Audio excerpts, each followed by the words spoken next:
코로나19 방역 패스의 일부 제동을 거는 법원의 결정이 다시 나오기도 했습니다. 서울에 있는 대형마트와 백화점 등의 방역 패스는 효력이 정지됐고 청소년 방역 패스 확대 조치도 중단됐습니다. 다만 비슷한 사건을 심리한 다른 재판부는 사실상 반대 결정을 내려 혼란은 계속될 것으로 보입니다. 한동호 기자입니다. 법원의 집행정지 결정으로 방역 패스 효력이 정지된 곳은 서울에 있는 3,000제곱미터 이상의 마트와 백화점, 상점입니다. 효력이 정지되는 기간은 1심 본안 판결이 난 이후 30일이 되는 날까지입니다. 재판부는 방역 패스 자체의 공익을 인정하면서도 제한 없이 광범위하게 시행돼 회복하기 어려운 손해가 발생하는 점을 우려했습니다.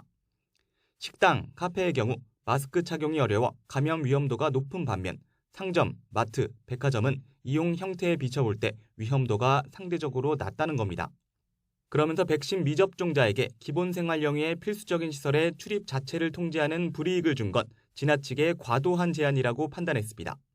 오는 3월부터 시행될 12살 이상, 18살 이하 청소년 방역 패스 확대 조치 효력도 중단했습니다.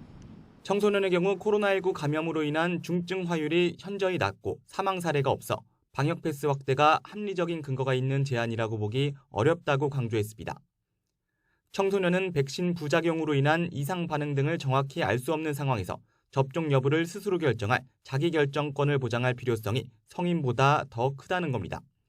그러나 이외의 시설에 대한 방역 패스 집행정지 신청은 각하되거나 기각됐습니다. 이에 따라 식당과 카페, 영화관과 PC방, 실내 체육시설, 박물관과 도서관 등에 대해서는 방역 패스 효력이 유지됩니다. 다만 이 같은 결정이 나온 당일 같은 법원의 다른 재판부에선 사실상 정반대 결정이 나오기도 했습니다. 3,000제곱미터 이상 점포에 대해 보건복지부 장관을 상대로 방역 패스 집행정지를 신청한 건데 공공복리 필요성을 이유로 받아들여지지 않은 겁니다. 다만 서울시장을 상대로 한 마트와 백화점, 청소년 방역 패스 집행정지 결정과는 별도이기 때문에 집행정지 인용 효력은 유지됩니다. 앞서 법원은 청소년들이 주로 이용하는 학원과 독서실, 스터디 카페에 대한 집행정지 신청도 일부 받아들여 해당 시설에 대한 방역 패스는 이미 중단된 상태입니다. 결국 1심 본안재판과 상급법원 판단이 있을 때까진 하급심별로 혼란과 양측의 법정 공방이 계속될 것으로 보입니다. YTN 한동호입니다.